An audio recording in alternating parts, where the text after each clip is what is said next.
the lot that shouldn't have gone under the hammer. The night I realized the painting was a confession, the auction house smelled like money-wearing cologne. I was counting paddle numbers in the empty sale room, listening to the echo of my own footsteps and the soft electric purr the spotlights make when they're nervous. My name is Noah, 34. Provenance and compliance at Vandermeer & Co., which means I spend my days convincing suspicious art that it remembers who it used to be. I read footnotes like love letters, chase birth certificates for objects, and keep our lawyers from waking up at 3 a.m. with hives. 2 weeks before the sale, the Verlin had arrived. Oil on canvas, a city seen through rain, a window where a woman's hand pressed to glass like an unanswered question. Mid-century, allegedly. Private Swiss collection, allegedly. Estimated at a number that makes ordinary people recalibrate what expensive means. My job was to move allegedly into yes. The consignor was not the person on paper. That's not unusual, shell companies love culture. But the person who walked in that afternoon to check lighting turned every reflective surface into a conspiracy. Sierra. She wore a black dress that didn't apologize and a small silver locket on a thin chain, the kind with a hinge that promises it knows things. Married technically to Anton Koval, a man who appears in newspapers in contexts that end with gate. He funds museums and problems. He buys objects and people and calls it continuity. "You're Noah," she said, and it didn't sound like a question. "I am," I said. "We spoke about condition reports." "We spoke about memory," she said, and walked to the Verlin like the room was a slow tide and she knew where it broke. Up close, the rain in the painting looks like scratched glass. Sierra stopped, tilted her head. "It's almost right," she murmured. "Almost." "Almost makes lawyers thirsty," I said. "Do you have anything else for the file? A letter, a photograph, a relic that remembers the wall this hung on?" She smiled in that way some people do when they're not sure whether to trust you or hire you. She took the locket off and placed it in my palm, warm from skin. "Don't drop it," she said, "and don't open it until you're alone." I didn't say we don't do talismans. I didn't say anything useful. The hinge clicked against my pulse. The intrigue started the next morning with an email I was not supposed to see. It flagged a forwarding rule tag to my account, something slick that would have bled my inbox to an external address if I hadn't been paranoid about filters. The to-domain was one of those boutique privacy providers. No name, just an idea. Attached was a PDF of my Verlin report with a highlighted paragraph. Pre-62 gap unresolved. Berlin Gallery claim unverified. The highlight was not my doing. I pulled logs. The forwarding rule had been created at 3:17 a.m. from an IP that geolocated suspiciously close to Anton's hotel. I saved screenshots. I disabled the rule. I told no one yet, because at this place the chain of command is also the chain you hang yourself from when you tug too hard. At lunch, Sierra appeared again, this time with rain on her hair and an umbrella that made the lobby smell like a river. She sat across from me in a casual conference room decorated with chairs worth more than a year of my rent. "You opened it," she said, eyes on my pocket where the locket would have been if I hadn't locked it in the fire safe as instructed by my good angel. "Not yet," I said. She nodded, lips tugging toward a not smile. "You're careful." "I'm alive," I said. "Same thing in some places," she said. I wanted to ask if she was consignor or courier, victim or accomplice. Instead, I asked what I always ask when objects feel like people who hired a publicist. "If the rain was yours, where did you get caught in it?" Her eyes did a small, dangerous thing. "In Budapest," she said. "Wrong night, wrong hand at the small of my back." She stood. "Open the locket when no one is curious." When no one was curious, in an office that pretends glass is privacy, I shut the blinds and clicked the hinge. Inside was a micro SD card nested into an old photograph cut to size. The picture showed the Verlin on a different wall in a different life. A living room with a radio, a vase, a boy's toy car nosed under the sofa like it had done something wrong. On the back, in pencil, Markstrasse 14, 1959. For M, who insists rain is proof of a sky. The card held scans of letters. A dealer's ledger, a customs form that wore stamps like medals, a faded note in a hand that bent its T's like apology. It was the missing spine I needed. It also made my stomach feel like someone had replaced it with bees. Because the letters didn't just place the painting in 1959. One placed it in 1986 in a private collection in Kiev, gifted on occasion of a marriage. The note named Koval, not Anton, his father. I added the documents to my file. I also added a sticky thought. If this was real, the Verlin's provenance ran through a family that had made a fortune laundering borders. If this was fake, someone had selected the exact letters guaranteed to make me believe them. Either way, it meant the sale was less art and more leverage.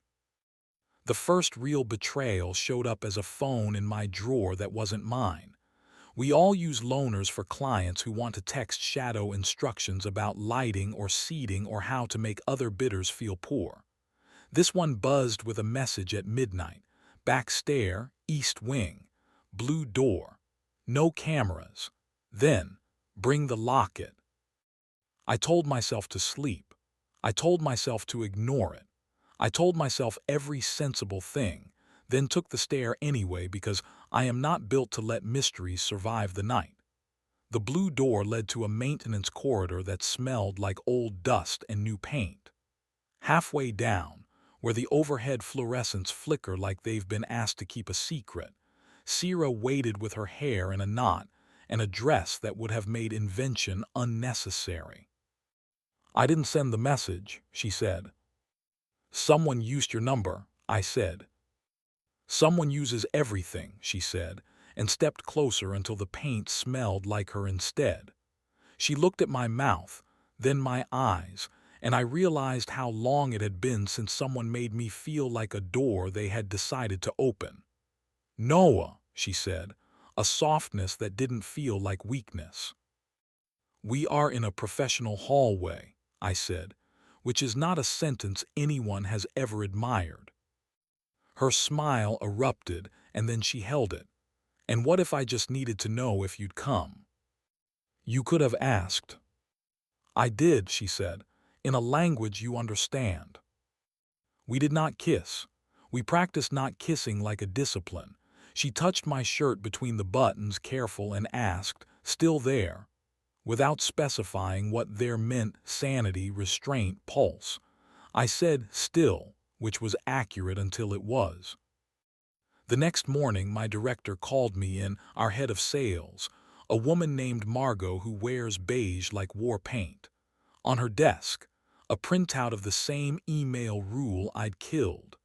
"Someone tried to walk your inbox out the door," she said, and watched my face like I might confess to being interactive malware. "We're calling in outside security." "Good," I said. "Call them noisy." She tapped her pen on the desk. "Also, our house counsel flagged the Koval letters. If Anton cares about keeping his father's name out of a condition report, he will offer pressure disguised as philanthropy. I don't like the way this feels." "It feels like a man lighting a fuse and selling tickets," I said. "Make the fuse wet," she said, "and keep your hands clean."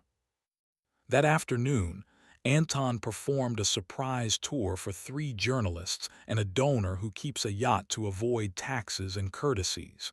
He stopped in front of the Verlin and pivoted toward me like we were old colleagues. "Noah," he said, "tell them how a painting proves time by refusing to hurry." "Time, not a straight line," I said.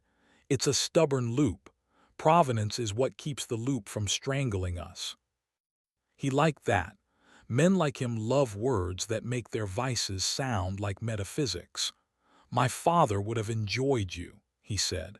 He loved a man who could talk about inevitability. I felt the microSD card like a pebble in my shoe. He had a good eye, I said. He had a habit of keeping what he admired, Anton said. His gaze moved to Sira, who had materialized at the edge of the group with a smile that could turn any room into an accomplice. He didn't touch her. He didn't have to. Ownership is a style. 2 nights later, the house went dark. Not a power failure, the grid was fine. A digital curtain fell. Our inventory system froze, our security cameras looped static, our email server did that whine code makes when it's fearing itself. In it, they call it a localized storm. In my bones, I call it sabotage. My phone chimed once, back stare. Now, I went because I already knew I was in the play, whether I liked the part or not. Sira wasn't in the corridor this time. A man in a maintenance jacket leaned against the wall with the easy posture of a person who believes he has already won. He wasn't maintenance. His watch cost more than my car. "You're Noah," he said. "You're lost," I said. He smiled.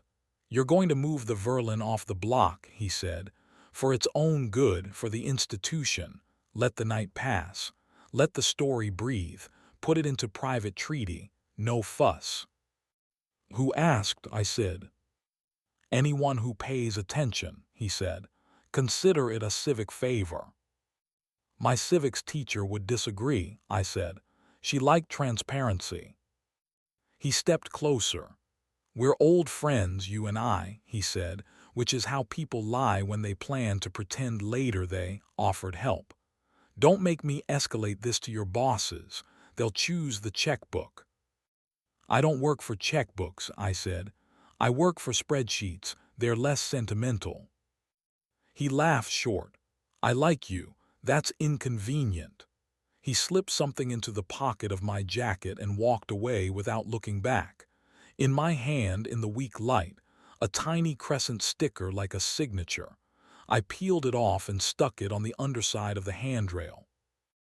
I found Sira in the print room, the one with the skylight that makes everything look guilty.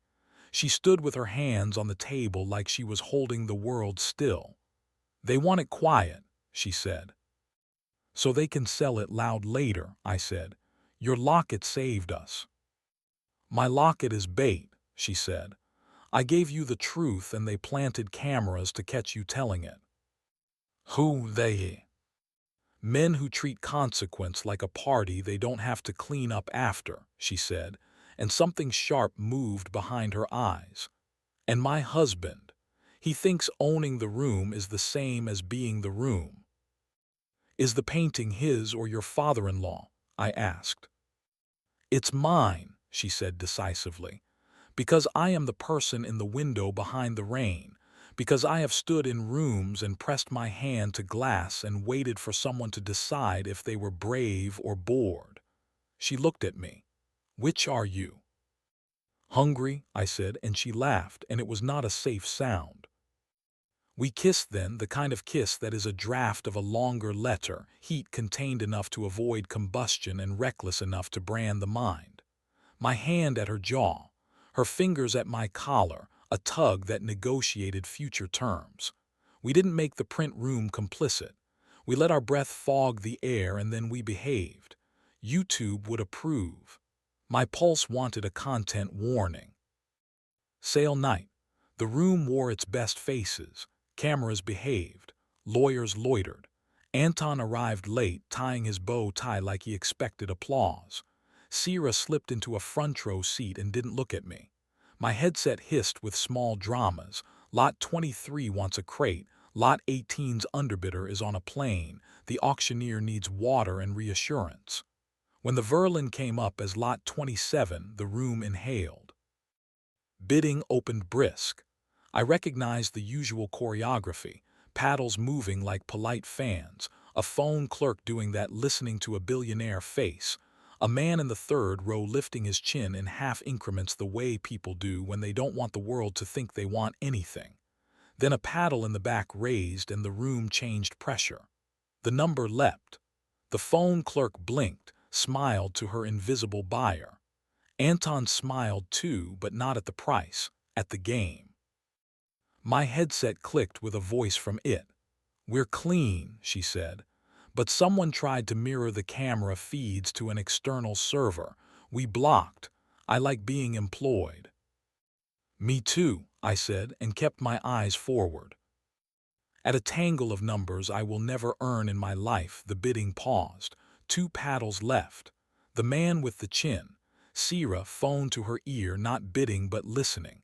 Then, like a secret that has to be told, she stood without raising her paddle and simply shook her head once at the phone clerk. "No." The clerk relayed the no into her mic. The other bidder lifted his chin a half more. "Hammer. Sold." Applause, the polite kind. The undercurrent, a different pitch. Gossip doing arithmetic. Anton's face was a study in weather. He had just lost a painting he thought he could buy back even from himself. Sierra took her seat like she hadn't moved at all. After, in the small room where the air is thick with perfume and the sound of favors being negotiated, I found her by the window. The city behind her performed innocence. "You didn't bid," I said. "I bid a different way," she said, and the smile that followed could have cut glass. "The man with the chin, his name is on a hospital wing Anton hates. He asked me once what I wanted to own. I said a decision. He bought me one." "Was the Verlin yours to give away?" I asked. "Nothing is mine," she said lightly. "Everything is." "We put your locket scans in the file," I said. "The public record will say what you needed it to say." "The public record will say what is true enough to save us," she corrected. She stepped closer, lowered her voice. "You should know, Anton installed cameras in the East Wing corridor last week. Not our cameras, his. If something useful had happened there, he planned to replay it for board members who enjoy films without consent." Her mouth quirked. "I am not useful. You are not foolish. We remain employed." "Outside security found the feeds," I said. "We turned one into a cautionary prop. The rest went to a lawyer with teeth." "Good," she said. "Sometimes leverage is just a lens pointed back at the hand that holds it." We stood too close near an open window. Her hand found my shirt again, 2 fingers on the placket, the smallest pull. "Still there?" she asked. "Still," I said, and it was true in all the ways and none of them. We didn't go home together. We went back to our corners because some nights the right answer isn't the truest one. Anton left the party with polite fury, shaking 24 hands like he was counting every bone in each. The man with the chin signed papers and declined champagne and looked relieved to have given away a weapon disguised as a painting. The next morning, Margot sent a memo praising everyone's dignity, which in our business translates to "we survived." It sent pastries because code had bled for us. A courier arrived with a small envelope addressed to me in Sierra's careful hand. Inside, the locket, empty now. On the hinge, a scratch that looked like a crescent moon. A note in pencil: "A sky is only proof if you keep choosing it. S." I put the locket in my desk, not next to the fire safe, but where I could see it when the office turned 9 a.m. into a religion. I told myself we would not meet anywhere with blue doors for a while. I lied to myself gently. Sometimes I saw her across a room where mirrors lean in to listen, and we would exchange a look that said we knew how close we had come to becoming a different story. People think auction houses sell objects. We sell endings with paperwork. But every lot that goes under the hammer carries a beginning no one paid for. The Verlin will hang in a museum soon, I'm told, under a title that sounds like a secret. People will stand in front of it and feel something they'll call nostalgia for a reign they never lived. Some will press their hands to the glass, the way the woman in the window does, and wait to see if the world presses back. Sometimes, walking through the empty sale room at night, I still hear Sierra's voice like a cord stuck in the rafters. She'll find me by a door and touch my sternum with two fingers and ask, "Still there?" "Still," I answer in the quiet. And the building, which knows what has been bought and what has been paid for, breathes like a witness and keeps our inventory safer than we deserve.